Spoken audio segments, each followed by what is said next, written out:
రాష్ట్రాల రాజకీయాల్లో మహిళా నేతలు సొంత పార్టీలు స్థాపించడం కొత్తేమి కాదు. గతంలో పలువురు మహిళా నేతలు కొత్త పార్టీలను స్థాపించారు. ఉదాహరణకు 1994లో రేణుకా చౌదరి టీడీపీ 2 పార్టీని స్థాపించగా 1996లో లక్ష్మీ పార్వతి ఎన్టీఆర్ టీడీపీ పార్టీని స్థాపించారు.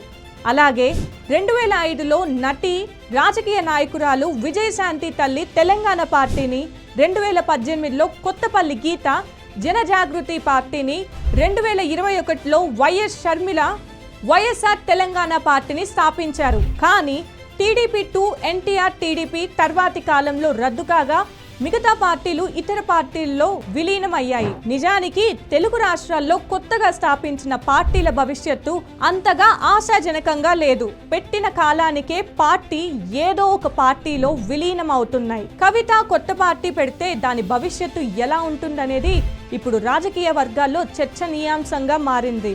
అయితే కవిత కొత్త పార్టీ పెడతారా లేదా అనే విషయంపై స్పష్టత రావాలంటే మరికొంతకాలం వేచి చూడక తప్పదు.